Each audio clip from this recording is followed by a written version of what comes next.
Someone has painted the Sistine Chapel red. The ceiling is dripping down the walls. Wet paint. Do not touch wet paint here. Do not put your hands there unless you are fond of finger paintings. Flowers and stick figures all look alive when drawn with this hue. Am I being paranoid, girls, or do we all agree that it doesn't seem to matter when we're watching TV? Adverts come on and it's almost guaranteed that we'll see at least one commercial about our vaginal needs. Canistan and Vagisil, panty liners, hair refiners, this endless corporate overkill. When did women's bodies get so political? Damn, ain't it hypocritical that our bodies are regulated more than guns, but they don't seem so concerned about the anatomy of their sons. I always knew that my vagina had a unique smell. I just never had the right words to describe it, so I used the words that people around me used, like nasty, odorous, dragon vag. Horrified as one is when one realizes that one's body is unclean, I thought perhaps I was dying, rotting from the inside out. I had to protect those around me from the odorous black hole I was toting between my legs. Today, a young girl found a pallet in her panties and feared for her life. Tomorrow, she will learn to walk with the weight of polyethylene-coated cotton between her legs. Luckily, I found the feminine hygiene aisle, which is actually a pretty tricky aisle to find. I thought it would be somewhere near the masculine hygiene aisle. Turns out that isn't a thing. Tomorrow, her mother will smile bleary-eyed and show her the cabinet beneath the bathroom sink with the pretty yellow, green, pink, and purple plastics. She will tell her to choose a canvas to catch the leakings of the mural from her ceiling. Studies predict that if women stopped buying cosmetic products and services, every economy in the world would collapse overnight. This is a call to collapse the economy.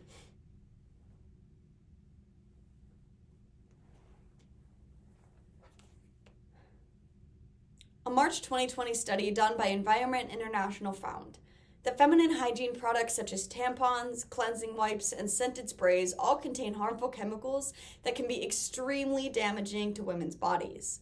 These chemicals can cause issues such as ovulation disorders, tumors, yeast infections, UTIs, endometriosis, and even more. My question is, why should we keep damaging our bodies for other people's pleasure? The stigma surrounding the natural state of the vagina can be damaging not only to one's mental health, but to their physical health as well. Corporations like Summer's Eve, Kimberly-Clark, Always, and Tampax are ruining women's bodies and making a profit while doing so. So, with the poems Political Bodies by Jasper Kaur, My Vagina is Just Fine by Karen Riddick, Midnight Summer's V by Nora Cooper, Collapse the Economy by Olivia Gatwood and Megan Foley, Alternate Universe in Which I Am Unfazed by the Men Who Do Not Love Me by Olivia Gatwood, A Period Piece by Jamia Woods, and Said the Fly Killing Itself Trying to Escape Through the Closed Door, Completely Ignoring the Open Window by Kristen O'Keefe Aptowitz.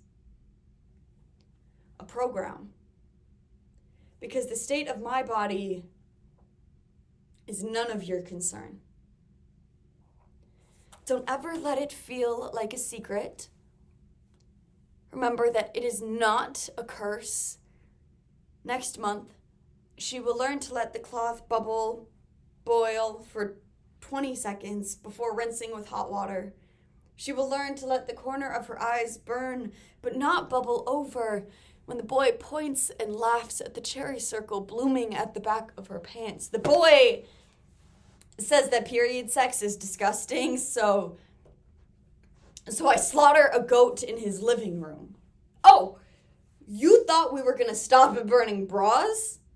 Well, then you shouldn't have given us so much flammable shit. Even you, Diva Cups, will be a thing of the past. Tonight, we paint the town red. Don't ever let it be called a mess.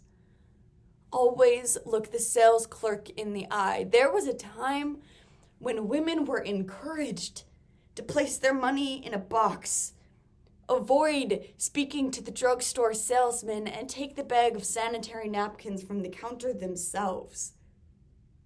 Why do you make that face when I tell you about the masterpieces I release from my skin? We vagina carriers have options for more pleasant scents, like naturally normal vaginal powder and tropical splash deodorizing spray. What says sweet romance quite like a vaginal cleansing wipe? Fuck you, Summer's Eve. I'd rather my vagina not smell like Island Splash or Delicate Blossom, because what the fuck does that even smell like? That's not even a real scent. My vagina is already vajazzled enough. Grass, rabbit skins, sponges, knit fabrics, wet soil. So many buckets set out to catch this peculiar rain that we make. These waste bins full of molten ruby tissue could have been a multitude of angels within my womb. They could have been a freshly painted apartment for some new tenant not yet come. I'm not bleaching my asshole. These topical treatments aren't enough. Like a hydra, you can't just cut off the heads, you have to go to the source. The greatest weapon in the war against my unclean and smelly vagina, the douche.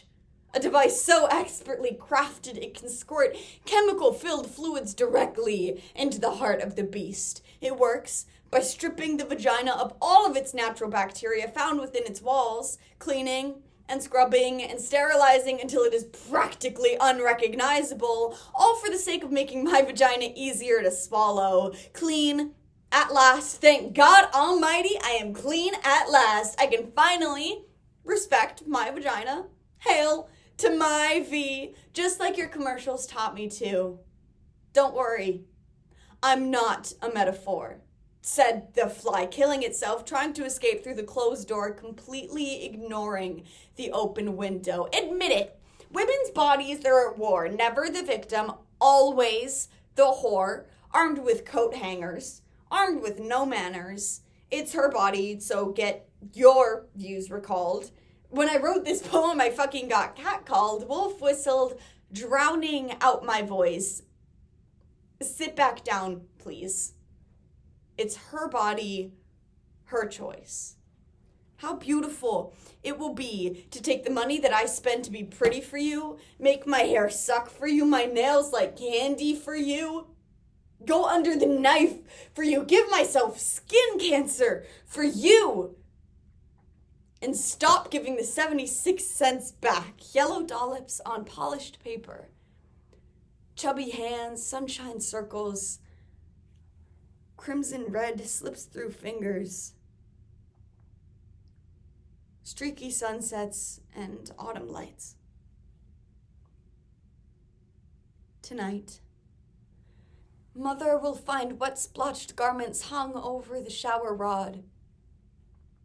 Her daughter, cowering near the bathroom sink, pondering how, when, and where she could have possibly made this big of a mistake. P.S. I went to the gynecologist again recently. Turns out I have a yeast infection, but I guess that's what happens when you fuck with an organism that is biologically designed to clean and take care of itself, just so you can turn a profit. Mother will find towels and brown bottles and give them to her daughter and say, priceless exhibits stream down your legs. You are a museum unto yourself.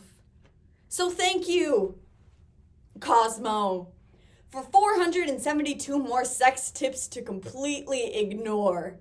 Thank you for all of this leftover lipstick so that I can write "I am flawless" on the wall.